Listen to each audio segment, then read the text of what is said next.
दुनिया भर के खोए हुए खजानों के कुछ प्रसिद्ध उदाहरण यहां दिए गए हैं। कुछ के लिए हमारे पास कोई निर्णायक सबूत नहीं है, जबकि दूसरों के लिए यह स्पष्ट है कि वे इतिहास में किसी समय मौजूद थे। यहां दुनिया के 10 खोए हुए खजाने हैं जिनका मूल्य मापा नहीं जा सकता। चंगेज खान की मौत रहस्य से घिरी हुई है। महान खान की मृत्यु 1227 की गर्मियों में यिनचुआन में येलो नदी के ऊपरी इलाकों में एक अभियान के दौरान हुई थी। उनकी मृत्यु का असली कारण अभी भी पता नहीं चला है। ये मानना तार्किक होगा कि युद्ध के दौरान लगी चोटों से उनकी मृत्यु हुई होगी। यह मानना भी तार्किक है कि ये घाव दुश्मन के तीर से नहीं लगे थे, जैसा कि इतालवी खोजकर्ता मार्को पोलो ने सुझाया था, बल्कि शिकार के दौरान घोड़े से गिरने से लगे थे। चंगेज खान की मृत्यु के आसपास की गोपनीयता ने इतनी अटकलों को जन्म दिया और बाद 2000 years later में मनगढ़ंत कहानियों की एक अंतहीन धारा को प्रेरित किया, जो शायद ही शुद्ध कल्पना से अलग है। इतिहासकारों का दावा है कि अपनी मृत्यु से कई साल पहले चंगेज खान की इच्छा थी कि उन्हें मंगोलिया के बुरखान खल्दून पहाड़ों में एक अचिह्नित कब्र में दफनाया जाए। चंगेज खान की मृत्यु के बाद उनके सैनिकों द्वारा उनके शरीर को उनकी मातृभूमि वापस ले जाया गया, जहां उन्हें उनके अनुरोध पर एक अचिह्नित कब्र में बुरखान खल्दून पहाड़ों के बीच में कहीं दफनाया गया था। जैसा कि उन्होंने अपने जीवन काल में खुद अनुरोध किया था, उस जगह को किसी भी तरह से चिह्नित नहीं किया गया था। कोई मकबरा नहीं, कोई मंदिर नहीं, कोई समाधि का पत्थर नहीं। किंवदंतियों के आधार पर स्थान को गुप्त रखने के लिए दफनाने में शामिल प्रत्येक सैनिक को मार डाला गया था। अन्य मिथकों का दावा है कि उनके लोगों ने मानवीय गतिविधि के किसी भी संकेत को छिपाने के लिए उस क्षेत्र में 1000 घोड़े छोड़े और उन्होंने पास की नदी के बहाव को भी बदल दिया ताकि वह उसकी कब्र के ऊपर से बह सके। खान के विश्राम स्थल के आसपास की भूमि के एक बड़े क्षेत्र को बाद में जनता के लिए बंद कर दिया गया और सैनिकों द्वारा संरक्षित किया गया, और आज भी यह पवित्र बना हुआ है। सदियों के शोध और उत्खनन के बाद भी मकबरे का कोई निशान नहीं मिला है, जिससे यह अब तक के सबसे महत्वपूर्ण खोए हुए खजानों में से एक बन गया है। नाइट्स टेम्पलर यूरोप के सबसे पहले और सबसे फेमस रिलीजियस मिलिट्री ऑर्डर्स में से एक थे, जिनकी स्थापना 1119 में हुई थी। इसका असली मकसद मुस्लिम पड़ोसियों के खिलाफ नए जेरूसलम किंगडम की मदद करना और होली प्लेसेस की यात्रा करने वाले ईसाई तीर्थयात्रियों की रक्षा करना था। समय के साथ इस ऑर्डर ने बहुत प्रभाव और धन कमाया। टेम्पलर्स के चेहरे में खतरा देखकर फिलिप द फोर्थ ने उनसे निपटने के लिए पोप की सहायता प्राप्त की। 1307 में उसने सबसे प्रभावशाली शूरवीरों को गिरफ्तार कर लिया और उनके खजाने को तोड़ दिया। हालांकि यह खाली निकला। टेम्पलर का खजाना क्या है और यह कहां छिपा है, यह एक ऐसा रहस्य बना हुआ है जिसने 7 सदियों से दुनिया को मोहित किया है। अगर आपको खजाने में इंटरेस्ट है तो आपने जरूर लॉस्ट डचमैन माइन के बारे में सुना होगा, जो फीनिक्स एरिजोना के पास सुपरस्टिशन माउंटेन्स में है। लॉस्ट डचमैन माइन एक ऐसी गोल्ड माइन है जिसे 1800s के शुरुआत में एक पावरफुल मैक्सिकन फैमिली ने खोजा था। कई सालों तक उन्होंने जितना हो सके उतना सोना निकाला और इसे सीक्रेट रखा, जब तक कि उनका आखिरी एक्सपेडिशन उस रीजन के अपैचे द्वारा पूरी फैमिली की ऑलमोस्ट डेथ के साथ खत्म नहीं हो गया। आखिरी इंसान जिसने माइन को देखा था वो जर्मन इमिग्रेंट जेकब वॉल्जर था, जिसने इसे 1800s के एंड में अपने पार्टनर के साथ ढूंढा और सोने का कुछ हिस्सा पहाड़ों में कहीं छुपा दिया। 1891 में अपनी डेथ तक उसने माइन की लोकेशन सिर्फ एक ही पर्सन को बताई, अपने नेबर को, जिसने उसकी लास्ट डेज में उसकी देखभाल की थी। फिर भी कई लोगों ने इसे ढूंढने की कोशिश की, लेकिन सक्सेसफुल नहीं हुए। दरअसल अब एरिया और ट्रेजर दोनों को कर्स्ड माना जाता है, क्योंकि पास्ट में ट्रेजर को ढूंढने की कोशिश करने वाले बहुत से लोग वापस नहीं लौटे। मॉस्को के जार की लाइब्रेरी, जिसे इवान दी टेरिबल की लाइब्रेरी भी कहते हैं, क्योंकि उसकी मृत्यु के बाद यह गायब हो गई थी। माना जाता है कि इसमें प्राचीन किताबों का एक शानदार संग्रह था। इस खतरनाक रूसी जार की खोई हुई लाइब्रेरी इतिहासकारों और पुरातत्वविदों के लिए आज भी एक बड़ी चुनौती बनी हुई है। मुद्दा यह है कि आज तक इस बात का कोई ठोस सबूत नहीं है कि यह लाइब्रेरी कभी थी भी या नहीं। इस लाइब्रेरी में 800 से ज्यादा किताबें थीं, जिनमें ग्रीक और रोमन साहित्य की अनोखी कृतियां भी शामिल थीं, जो इवान दी टेरिबल को अपनी दादी सोफिया से विरासत में मिली थीं। सोफिया असल में इस लाइब्रेरी को रोम से मॉस्को लाई थीं। जार, जिसने एक क्रूर शासक होने की बदनामी कमाई, उसने न केवल लाइब्रेरी विरासत में पाई, बल्कि इसे पूरे यूरोप से दुर्लभ पांडुलिपियों से समृद्ध भी किया। इस सूची में टाइटस लिवियस द्वारा लिखित हिस्ट्री ऑफ रोम के 142 खंड शामिल थे, जिनमें से आज केवल 35 ही ज्ञात हैं। सिसरो के ग्रंथ डी रिपब्लिका का पूरा संस्करण, जिसके केवल छोटे हिस्से ही आज तक बचे हैं, और कई अन्य प्राचीन पांडुलिपियां। किंवदंती के अनुसार इवान द टेरिबल ने इस संग्रह को मॉस्को में कहीं छिपा दिया था, लेकिन 1584 में उसकी मृत्यु के बाद कोई नहीं बता सका कि यह कहां थी और क्या यह वाकई में थी भी या नहीं।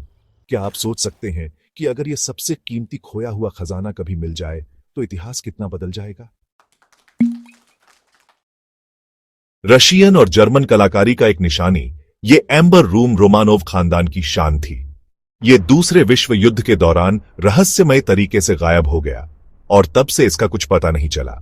और जहां एक तरफ रशियन कलाकार और वैज्ञानिक इस अद्भुत जगह को 21वीं सदी में फिर से बना रहे हैं, वहीं असली एम्बर रूम कहां है, इस पर लोगों में बहस जारी है। पहला रशियन सम्राट पीटर द ग्रेट, जिसने 1682 से 1721 तक राज किया, वो अपनी अजीबोगरीब चीजों के शौक के लिए जाने जाते थे। उनका अनोखी और अद्भुत चीजों का कलेक्शन यानी कुंस्ट कामरा, एक ऐसा कमरा जो असाधारण चीजों से भरा था, पत्थरों से लेकर विकृत मानव भ्रूण तक, आज भी सेंट पीटर्सबर्ग में प्रदर्शित होता है। पीटर के समय में भी यूरोप का हर राजा जानता था कि ताकतवर रशियन जार को खुश करने का इससे बेहतर कोई तरीका नहीं है कि उसे कोई अनोखा तोहफा दिया जाए। यही प्रशन फ्रीडरिक विल्हेल्म द फर्स्ट ने भी किया, जब वो पीटर का दिल जीतना चाहते थे। 1716 में उन्होंने रशियन सम्राट को एक कमरा तोहफे में दिया, जिसे सबसे बेहतरीन बरोक प्रशन आर्किटेक्ट और मूर्तिकारों ने डिजाइन किया था, और जो एम्बर और सोने से सजाया गया था। यह था वो मशहूर एम्बर रूम, जिसे बाद में इसकी अद्भुत खूबसूरती के लिए दुनिया का 8वां अजूबा कहा गया।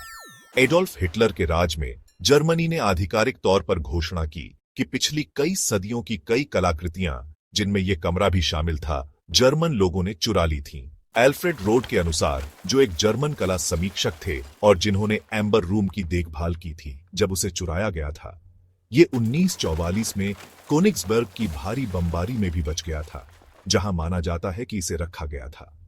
हालांकि सोवियत सैनिकों को शहर पर कब्जा करने के बाद इसका कोई निशान नहीं मिला, और इस तरह दुनिया के सबसे अनोखे खजानों में से एक खो गया। बाइबल में बताई गई सबसे रहस्यमयी चीजों में से एक है आर्क ऑफ द कॉवेनेंट। सबको स्पीलबर्ग की film readers of the lost arc याद होगी, जिसमें बहादुर इंडियाना जोन्स इसी अनमोल चीज को ढूंढने के लिए कितने एडवेंचर्स करता है। लेकिन यह आर्क असल में क्या था?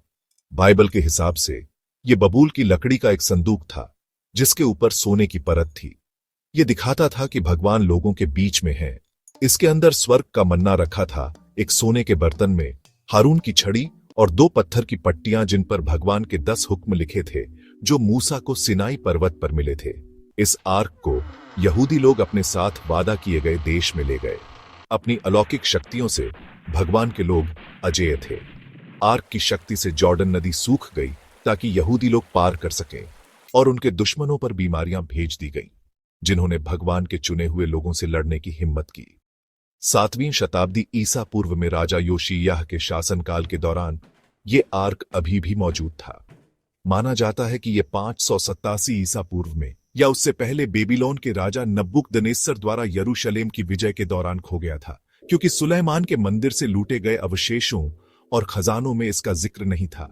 भगवान की आज्ञा मानते हुए यहूदियों ने दूसरा आर्क कभी नहीं बनाया, और इसका रहस्य हमेशा के लिए खो गया। पीटर कार्ल फाबर्गे फ्रेंच डेसेंट के एक रशियन ज्वेलर थे। वो अपने काम की एक्सेप्शनल क्वालिटी और सुंदरता के लिए, और खासकर पॉपुलर फाबर्गे एग्स के लिए जाने जाते हैं। फाबर्गे एग्स की रॉयल परंपरा tsar अलेक्जेंडर द थर्ड के साथ शुरू हुई, जिन्होंने 1885 में फाबर्गे के स्टूडियो से अपनी पत्नी एम्प्रेस मरिया फ्योदोरोवना के लिए तोहफे के रूप में एक डेकोरेटिव ईस्टर एग ऑर्डर किया था। जब उन्हें तोहफा मिला तो मरिया फ्योदोरोवना ने एक ऑर्डिनरी व्हाइट गोल्ड का बना हुआ अंडा देखा, लेकिन एम्परर ने अंडे के अंदर कई सरप्राइजेस छुपाए थे।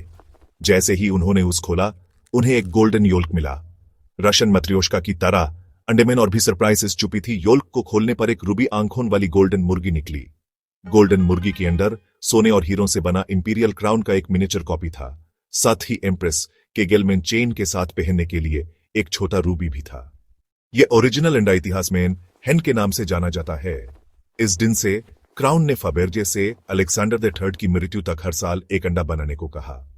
इस परंपरा को उनके उत्तराधिकारी निकोलस द सेकंड ने जारी रखा, जिन्होंने कुल मिलाकर 40 और अंडे ऑर्डर किए। अंडों की सही संख्या अभी भी पता नहीं है, क्योंकि कई और अमीर रशियन परिवारों के लिए भी बनाए गए थे। ऐसा माना जाता है कि कुल मिलाकर करीब 70 अंडे थे, लेकिन रहस्य यह है कि 8 रॉयल अंडे अभी भी गुमशुदा हैं। बचा हुआ हर फबेर्गे अंडा लाखों डॉलर्स का है, जिसका मतलब है कि जो गुमशुदा हैं वो और भी ज्यादा कीमती होंगे। इंग्लैंड के राजा जॉन, जो 1166 से 1216 तक जीवित रहे, उनको गहने और सोने की प्लेट्स कलेक्ट करने का बहुत शौक था और उनका कलेक्शन बहुत बड़ा था। 1216 में राजा नॉरफॉक के लिन नाम की जगह गए, जहां बहुत बड़े खतरनाक दलदल थे, इसीलिए उस जगह को दलदल ही कहते थे। वहां राजा जॉन को पेचिश हो गया और उन्होंने इलाज के लिए नेवार्क कैसल वापस जाने का फैसला किया। बेशक उन्होंने सुरक्षित रास्ता लिया, हालांकि वो धीमा था, लेकिन उनके सैनिक और गाड़ियां, जो गहनों, निजी सामान और यहां तक कि उनकी दादी जर्मनी की महारानी से मिले हुए ताजों से भरी हुई थीं। उन्होंने दलदल के रास्ते छोटा और खतरनाक रास्ता लिया। वहीं वो सब गायब हो गए। उनका खजाने वाली गाड़ी कहीं खो गई और फिर कभी नहीं मिली। कुछ दिन बाद राजा जॉन की भी मृत्यु हो गई और कहानी का अंत हो गया। अगर आप सोचें तो राजा जॉन का खजाना इतिहास का सबसे बड़ा शाही खजाना माना जाता है। क्या वो सच में ऊंचे ज्वार या दलदल में गलत कदम रखने की वजह से खो गया, या क्या उनके ही परिवार वालों ने उसे चुरा लिया? बहुत सी कहानियां लॉस्ट सिटी ऑफ पाइटिटी के बारे में है। कुछ लोगों का मानना है कि यहीं पर पुराने इनकास ने अपनी निराशा में यूरोपियन से अपना खजाना साउथ अमेरिका पर हमले के दौरान छुपाया था। अनजान जगह और लॉस्ट सिटी से जुड़ी कहानियों की वजह से पैटिटी अब एल डोराडो का दूसरा नाम बन गया है। रिसर्चर्स के हिसाब से ये गोल्डन सिटी पेरू के जंगलों में है। ढूंढने के दौरान और भी कई बस्तियां मिली, जिनमें पैटिटी के होने के बारे में साफ जानकारी मिली। क्या ये एल डोराडो जैसी कोई कहानी है? क्या ये सच में है? और क्या ये दोनों जगह असल में एक ही तो नहीं है? ये सब आगे पता चलेगा। डेड सी के नॉर्थ एंड में कल्या, पैलेस्टाइन के पास कुमरान नाम का एक आर्कियोलॉजिकल साइट है। यहीं पर वो गुफाएं हैं जहां 1940 में एक बेडॉइन को फेमस डेड सी स्क्रॉल्स मिले थे। बाद में आर्कियोलॉजिस्ट्स ने 11 गुफाओं की खुदाई की और उन्हें 977 पार्चमेंट और पेपिरस के टेक्स्ट मिले और कॉपर के 2 अजीब स्क्रॉल्स भी मिले, जो शायद एक ही चीज के 2 हिस्से हैं। जिस कॉपर स्क्रॉल की हम बात कर रहे हैं वो 1952 में गुफा नंबर 3 के पीछे मिला था। ये बाकी स्क्रॉल्स से अलग है, न सिर्फ मटेरियल में बल्कि उसमें लिखी बातों में भी। पता चला कि ये 64 जगहों की एक डिटेल्ड लिस्ट है, जहां बहुत सारा सोना और चांदी छुपाया गया है। लेकिन दुर्भाग्य से ये जगहें ऐसे लिखी हैं जैसे पढ़ने वाला बिना किसी सही जानकारी के उन्हें पहचान लेगा। इसलिए आज तक ये रहस्य सुलझ नहीं पाया है। माना जाता है कि इसे पिछली शताब्दी ईसा पूर्व में बनाया गया था। हालांकि कई इतिहासकार मानते हैं कि कुछ खजाने रोमनों ने उस इलाके पर हमला करते वक्त ढूंढ लिए होंगे, लेकिन यह सोचना सही होगा कि कुछ जगहें ऐसी भी जरूर होंगी जो आज तक किसी को नहीं मिली।